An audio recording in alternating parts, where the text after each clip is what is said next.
Hello and welcome to the Pawn Pro podcast. Today I have Jeff Wilhelm on with me. If you've ever been to a convention and you've ever gone to a speaker, you've probably seen him speak. I'm super honored to have you on today. Thank you. Oh, no, thank you. This is cool for me. Who are you kidding? Oh, yay. Okay, so for those of you that don't know Jeff, maybe you can give a little intro on who you are and what you're up to right now. Let's see who I am. I'm a first time grandfather, loving life with that. 38 years in this industry that we all love and started by accident in it.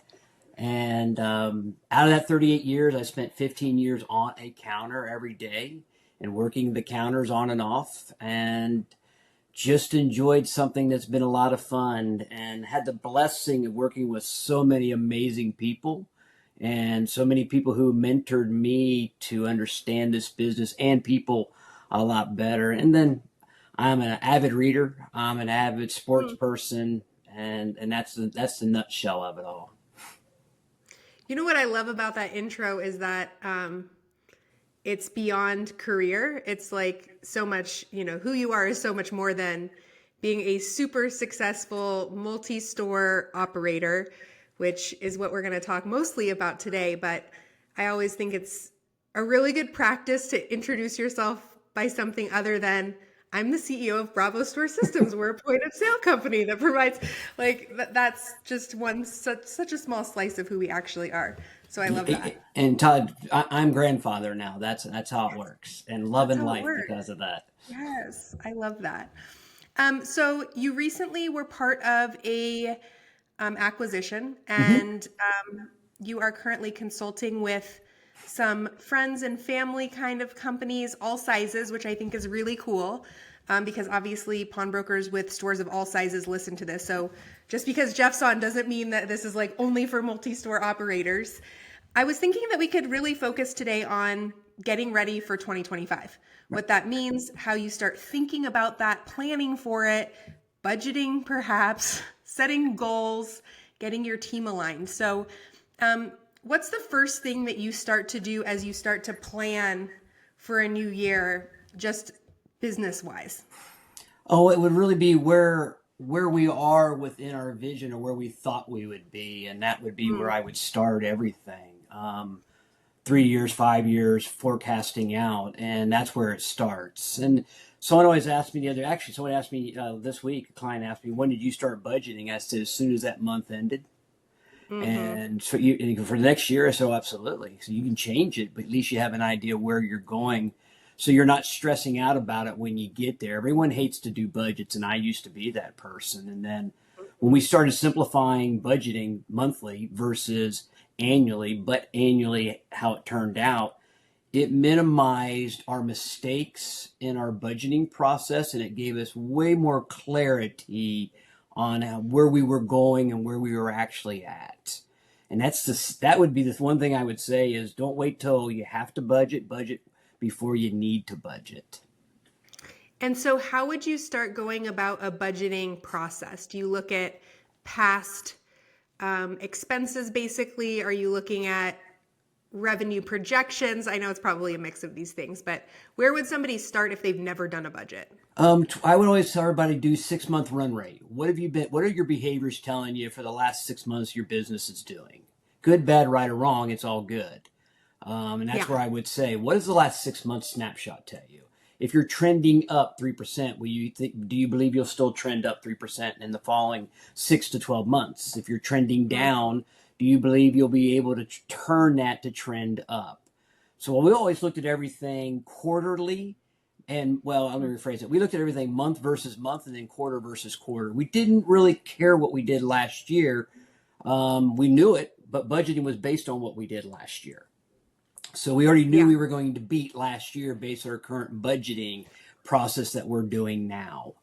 And that's what I would tell everybody. Really just look at your last 6 month trend. What have you been doing? Because that is your most current behaviors of the successes that you have. I think that that's super helpful. I think about this in like personal goal setting too, and like New Year's resolutions, right? Like people love to set these big, like long term New Year's resolutions. I pick one goal per month personally. Mm-hmm. And I try to create a habit just around that one thing. And I do a lot of like courses, and I try to get our organization personal goal setting this way, because it's so hard to predict a year, and it's so intimidating to think about December 2025. But Yeah. it's easier to think about December 2024 and what we're going to do next month and the following one. And when we always looked at everything and what matters most to our business, also, what was our revenue driven? What did we do good in that revenue? I always tell everybody, we never spent any time worrying about what we didn't do. We already knew we weren't doing something. We only worried Yeah. about what we did do. And then if we could get better at that, ultimately we got better and did financial and performed better overall. Yeah. So you look at the things that you're doing well and try to optimize Yeah, instead of really getting stuck on all of the things that you're not doing. correct. And that started for many years. All the years in this industry, every visit report anyone ever created was what was wrong. It was never about what was right. Yeah. And Yeah. we changed that mindset in our organization. And that was our discipline thought through our discipline breakthrough, was about if we did what we did good and we were just consistent at it, we wouldn't have a problem because we had the assets to do business. And it's Yeah. not like we weren't and we didn't. And all the pawnbrokers I've had the luxury of being around this year, especially since consulting, all have very beautiful and viable businesses. Yeah. Sometimes it just takes somebody coming in to say, "Hey, tweak this, and you can go do that." And that was the best part of us, was we never stopped. Everyone always said, "I'm never satisfied." So I was always satisfied. I was just never content, Yes. and that was the Yes. key. Never content with what we were doing, but very satisfied in what we had done. I think that that's really important to have focus. When I think about Bravo and our best years versus years that maybe I wasn't super satisfied, was years that we tried to do way too much, right? It's like you can't do everything excellent, extraordinary. You can only do a handful of things really, really well. And the more you go wide instead of deep, I think it's confusing. It's confusing to run a company that way. It's hard to set vision when you've got 10 different things that you're trying to execute perfectly on. And taking something that you're already good at and making it better instead of starting at zero and trying to be really great at it is much lower hanging fruit than trying something brand new that you've never done before. So true. We tried never. Well, I can't say that. We anything we weren't any good at, we stopped doing, and we just worried Yeah. about where. And we simplified our business about 8 years ago. We simplified National Pawn at the time to worry about four things, and those four things was figure out how to get money in customers' hands through a quality pawn or a quality buy, whatever way we could do it. We didn't care which one it was. We just wanted it, and then collect on it either through GP dollars or gross RPSC, sell our Yep. merchandise, and then so we could do it all over again. And that's how much we simplified it.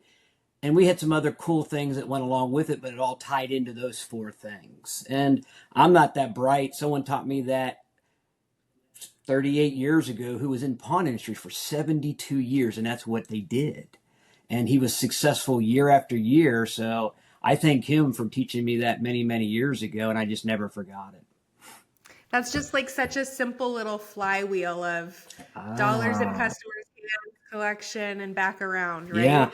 And that was our flywheel. Believe it or not, that was our Yeah, economic that's engine the flywheel. flywheel. And then extending that customer value and the customer lifetime value so that you can go from doing that once with a customer to over and over and over, Yeah.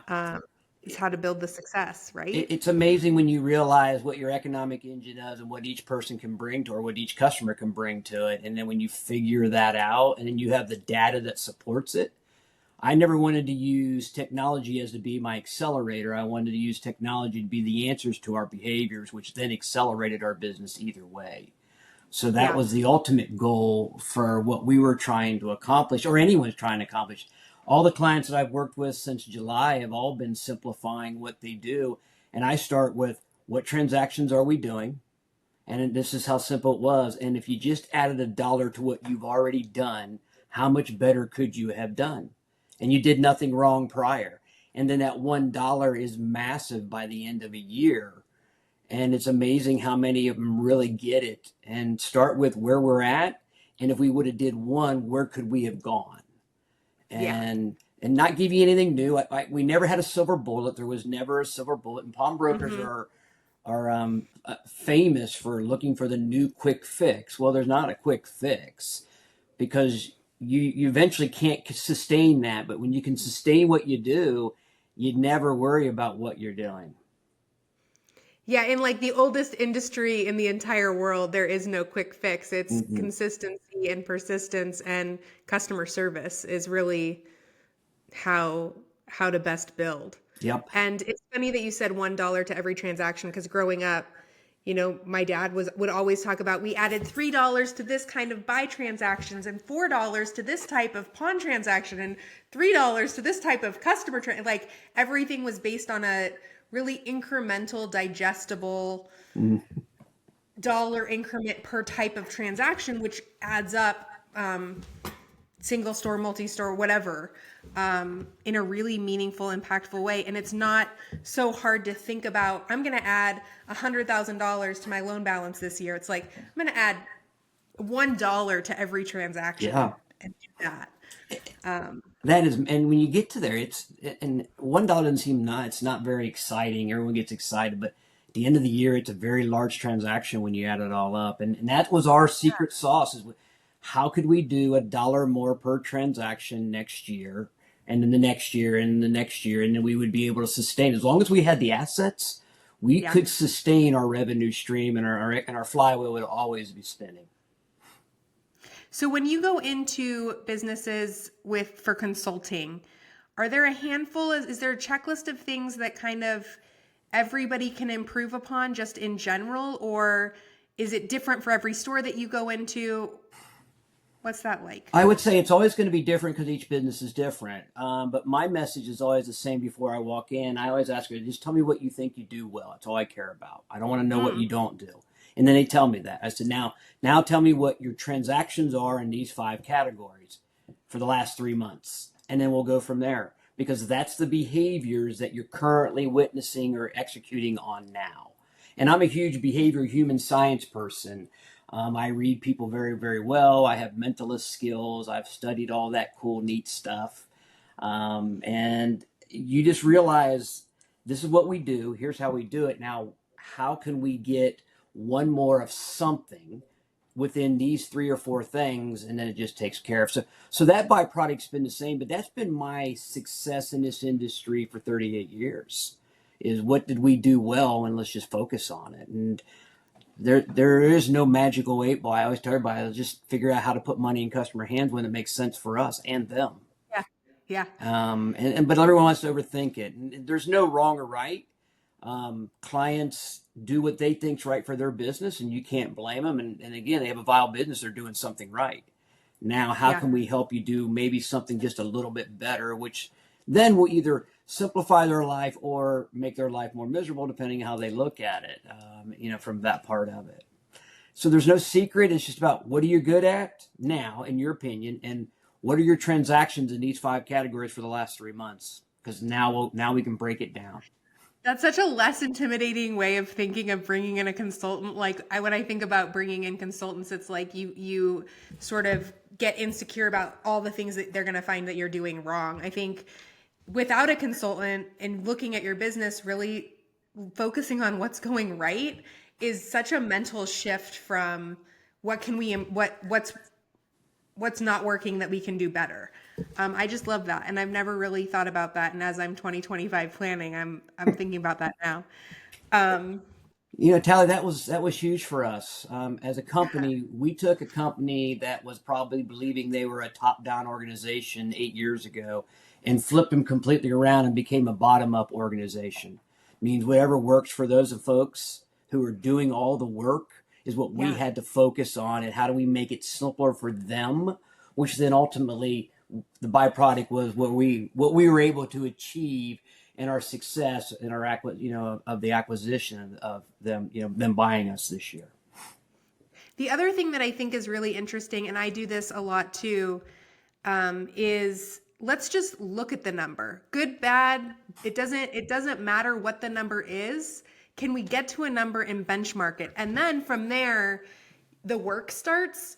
But it's amazing, I think people are scared to show a number or look for a number or feel like that number is going to get judged because it doesn't compare well to like what other people are saying. And the reality is just getting the number. Anytime we get a new number that is like, we've never looked at it that way before, or it's just a new KPI that we start tracking, I'm just happy to have the number. I don't even care what it is. I'm just glad we're tracking something new that can potentially be leveraged in a way that's meaningful at the end of the day for our customers. So I think that's another really important takeaway. Like, don't be scared to find the number. Yeah. And even sometimes the number that's not pretty, what can we do with that number between now and the end of the year? It still might not be pretty at the end of the year. It just looks a little nicer now. And again, statistical data is just what the behaviors of what you achieved.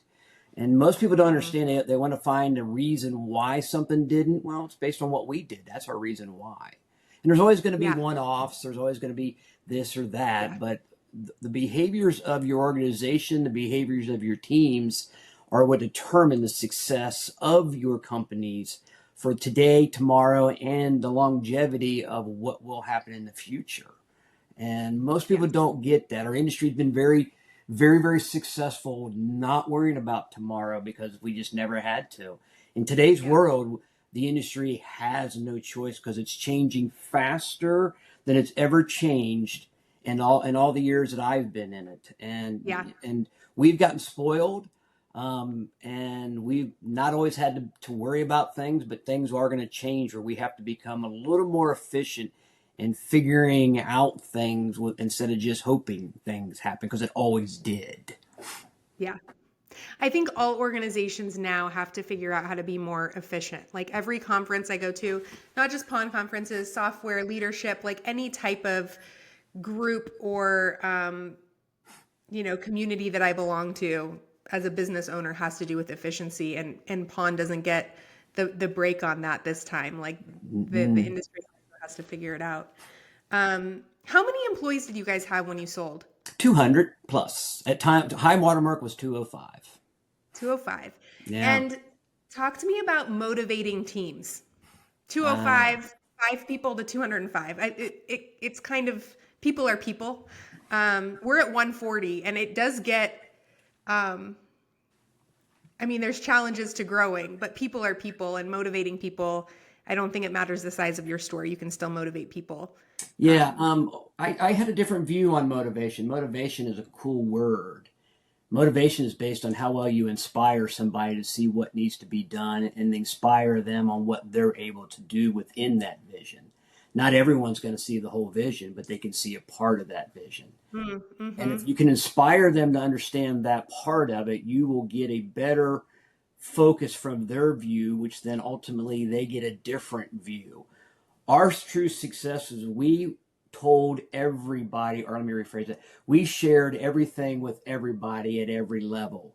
The store folks were just as important to me, and I would go out of my way to take calls for them and not have a meeting, because that was the key. So when we talk about motivating, it was, did our behaviors mimic what we say we were going to do for them?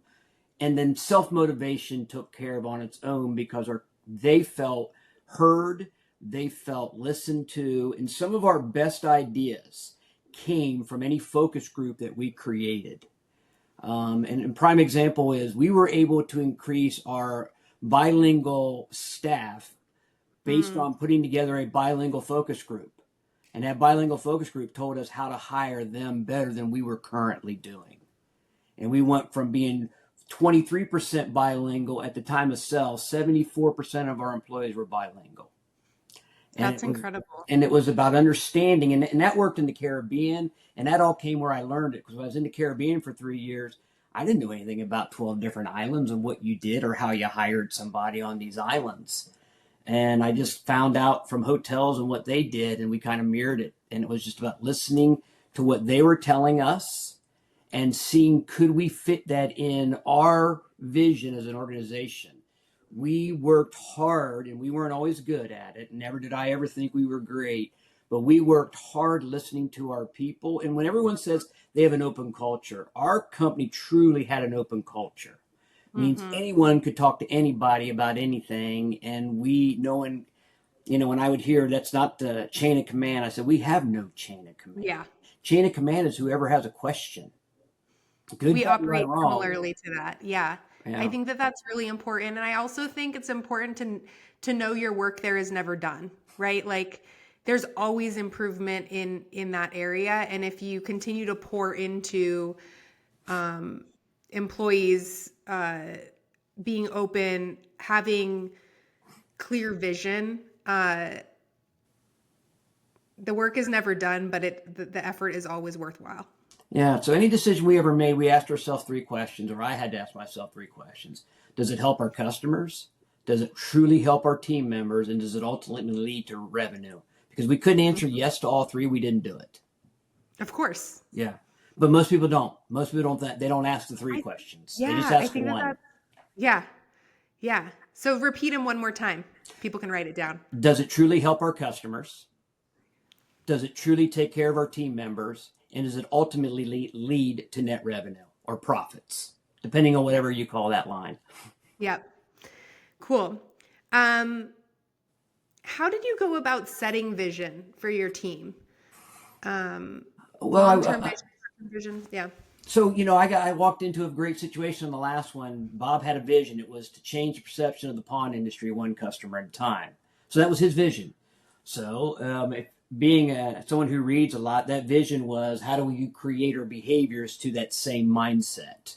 So whatever vision you come up with, or whatever you think your vision is do your behaviors mimic that, push to that, and strive for that? And then are you always challenge that vision? Are we still on the right path within this vision? Hmm. And as our vision, as we've grown, was challenged multiple times.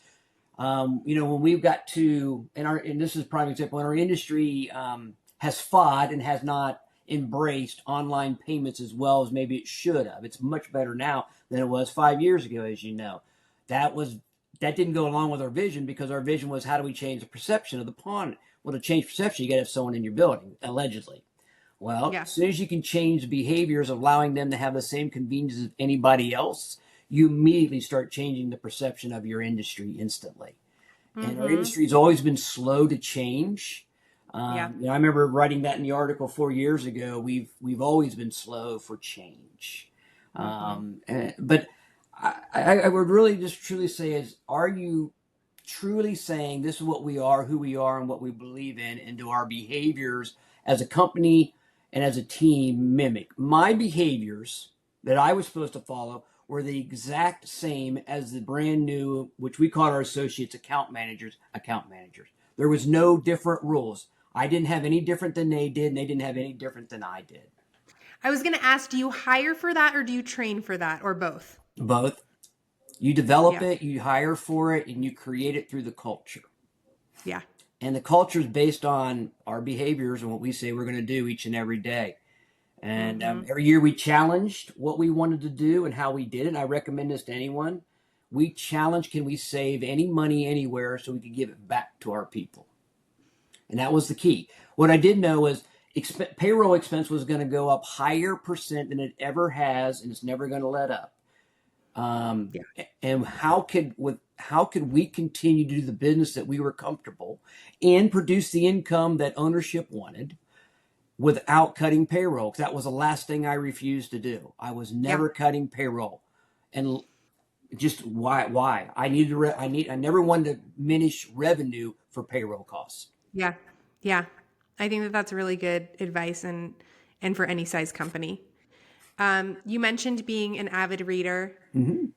Any amazing books that you highly recommend to?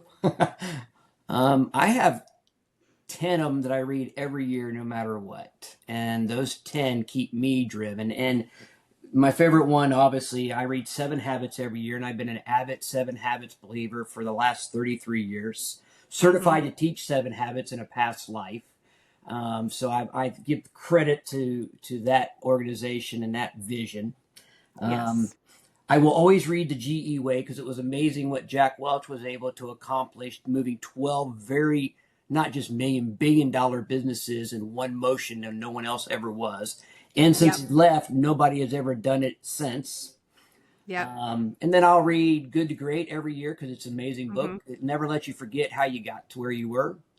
Dare Yep. to Lead is one of my favorite books because it's a great line. It says, when you have cancer, you're sick before you ever know you have cancer, but you don't worry about it until you know about it.